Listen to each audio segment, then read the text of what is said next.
Hello, Sanjeev Kapoor खजानाમાં આપનું સ્વાગત છે। હું છું શેફ એશા અને આજે આપણે ગુજરાતની સ્પેશિયલ સ્વીટ ડિશ બનાવી રહ્યા છે જેનું નામ છે લાપસી। ચલો જોઈએ આના માટે કઈ કઈ સામગ્રીની જરૂરત છે। 1 કપ ઘેંના ફાડા એટલે લાપસી, 1 કપ સાકર, 6 મોટા ચમચ ઘી, મારી પાસે થોડા મિક્સ્ડ ડ્રાય ફ્રૂટ્સ છે, એમાં છે પિસ્તા, કાજુ અને બદામ, 5 થી 6 સ્ટ્રેન્ડ્સ કેસરના, અડધો નાનો ચમચ ઇલાયચી પાવડર, અડધો કપ દૂધ। મેં એક બાજુ 2 કપ પાણી જેટલું ગરમ કરવા મૂકી દીધું છે કારણ કે આપણે આ રેસીપીમાં ગરમ પાણી વાપરશું। હું એક નોનસ્ટિક પેનમાં હવે ઘી ગરમ કરી લઈશ। ઘી જેવું ગરમ થઈ જાય આપણે અંદર નાખશું ફાડા।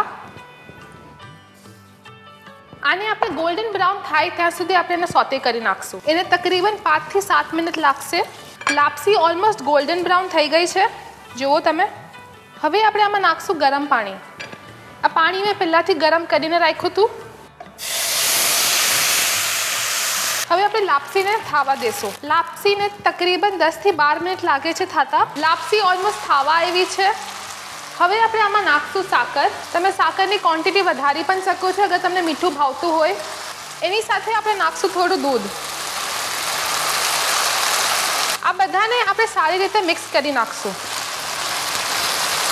લાપસી થઈ ગઈ છે। એને કૂક થવામાં બહુ વાર લાગે છે। જ્યારે પાણી નાખીએ એના પછી 10 થી 12 મિનિટ અને દૂધ ને સાકર નાખ્યા પછી બીજા 5 થી 7 મિનિટ। તમે જોશો તો આ થિકનેસમાં લાપસી થઈ ગઈ હશે। એનો મસ્ત ગોલ્ડન કલર પણ આવી ગયો છે। આમાં મેં છે ને નટ્સ ચોપ કરીને રાખ્યા છે, એ હું નાખી દઈશ ઉપરથી। એની સાથે હું નાખું છું ઇલાયચી પાવડર અને થોડું કેસર। આ બધું નાખીને આપણે એને મિક્સ કરી નાખશું। લાપસી એક હેલ્ધી બ્રેકફાસ્ટ તરીકે પણ ખવાય છે અને આપણે આને ડેઝર્ટ પણ બનાવી કાઢ્યું છે। લાપસી તૈયાર છે। તમે આને ગરમ ને તો ઠંડુ સર્વ કરી શકો છો।